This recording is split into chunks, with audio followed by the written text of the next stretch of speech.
The Mockingbird by Ambrose Bierce. The time, a pleasant Sunday afternoon in the early autumn of 1861.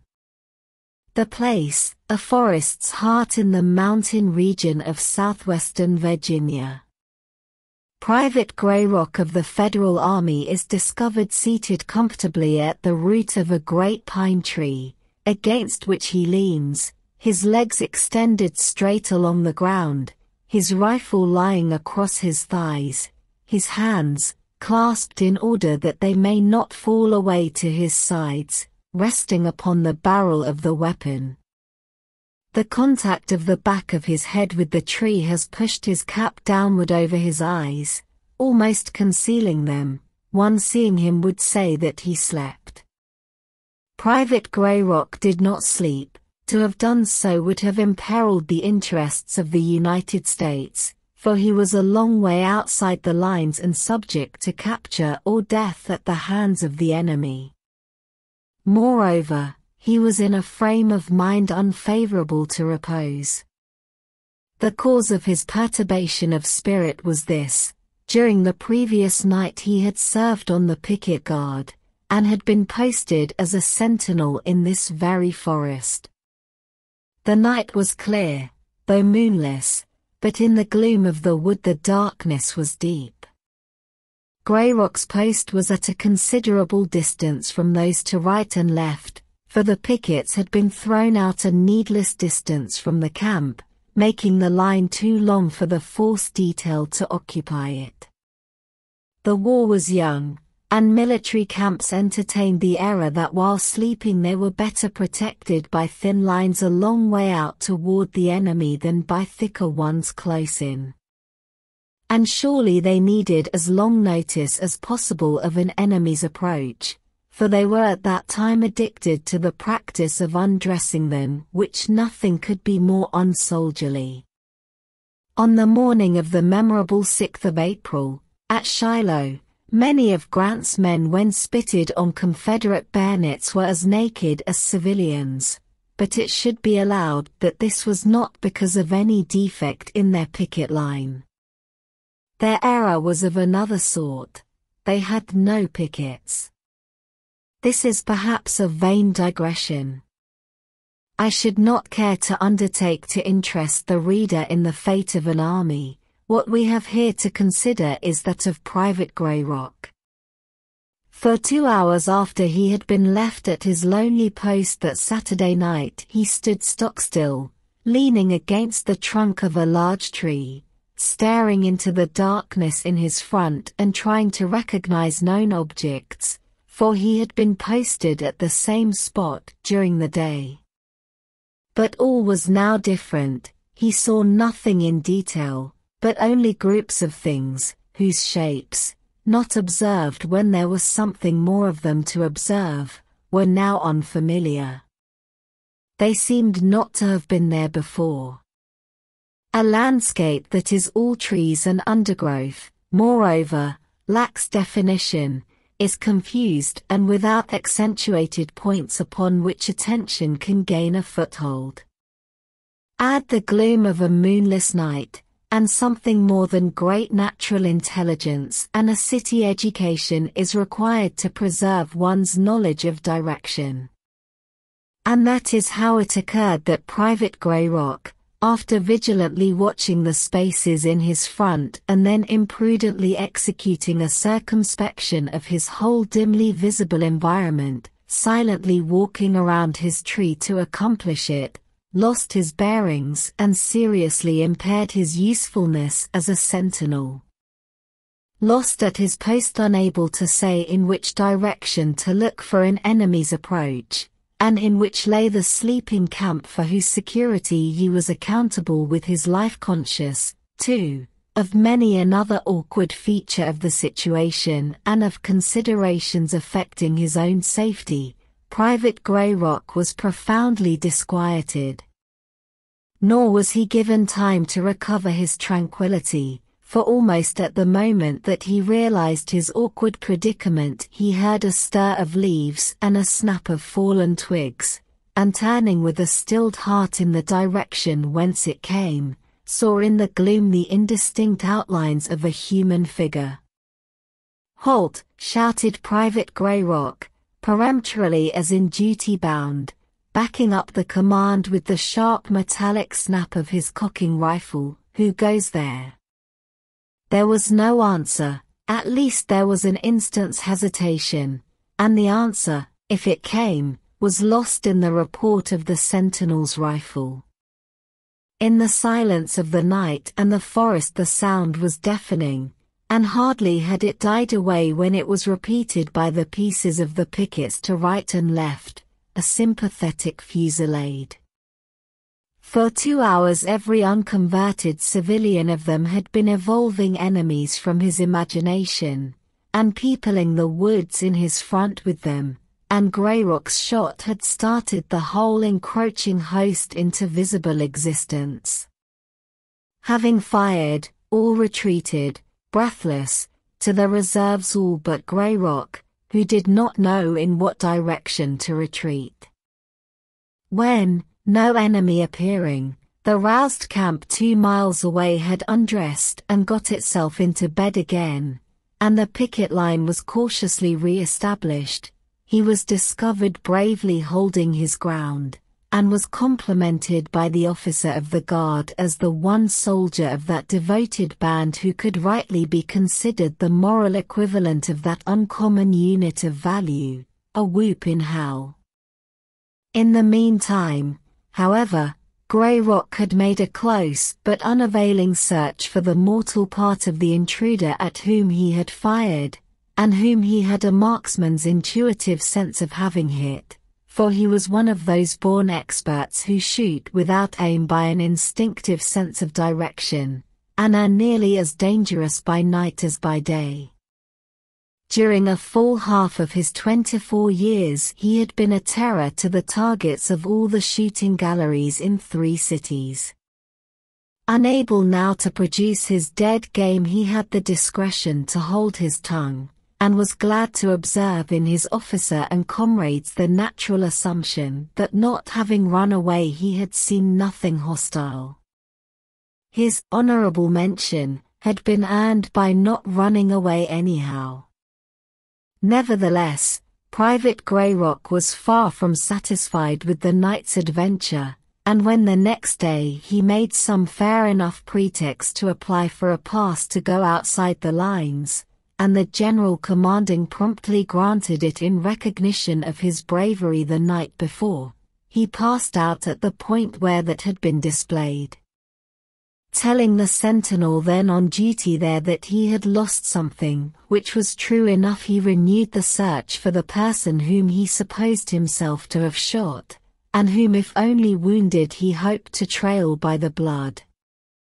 He was no more successful by daylight than he had been in the darkness, and after covering a wide area and boldly penetrating a long distance into the Confederacy, he gave up the search, somewhat fatigued, seated himself at the root of the great pine tree, where we have seen him, and indulged his disappointment. It is not to be inferred that Greyrock's was the chagrin of a cruel nature balked of its bloody deed. In the clear large eyes, finely wrought lips, and broad forehead of that young man one could read quite another story, and in point of fact his character was a singularly felicitous compound of boldness and sensibility, courage and conscience. "I find myself disappointed," he said to himself, sitting there at the bottom of the golden haze submerging the forest like a subtler sea, disappointed in failing to discover a fellow man dead by my hand. Do I then really wish that I had taken life in the performance of a duty as well performed without? What more could I wish? If any danger threatened, my shot averted it. That is what I was there to do. No, I am glad indeed if no human life was needlessly extinguished by me. But I am in a false position. I have suffered myself to be complimented by my officers and envied by my comrades. The camp is ringing with praise of my courage. That is not just, I know myself courageous, but this praise is for specific acts which I did not perform, or performed otherwise. It is believed that I remained at my post bravely, without firing, whereas it was I who began the fusillade, and I did not retreat in the general alarm because bewildered. What, then, shall I do? Explain that I saw an enemy and fired? They have all said that of themselves, yet none believes it. Shall I tell a truth which, discrediting my courage, will have the effect of a lie? Ah! It is an ugly business altogether. I wish to God I could find my man. And so wishing, Private Greyrock, overcome at last by the languor of the afternoon and lulled by the stilly sounds of insects droning and prosing in certain fragrant shrubs, so far forgot the interests of the United States as to fall asleep and expose himself to capture. And sleeping he dreamed.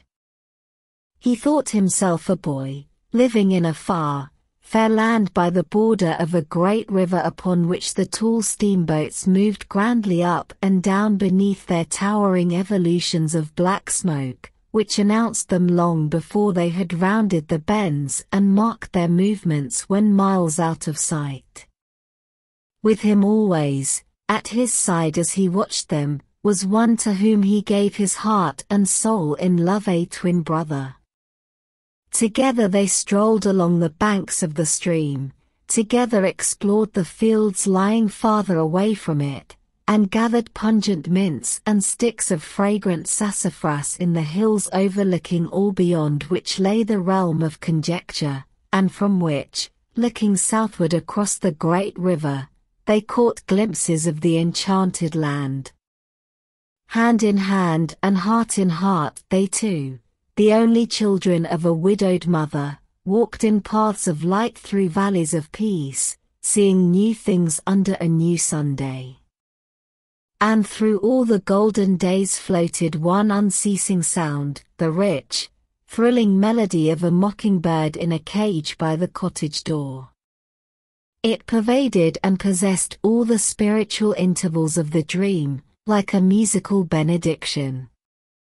The joyous bird was always in song, its infinitely various notes seemed to flow from its throat, effortless, in bubbles and rills at each heartbeat, like the waters of a pulsing spring.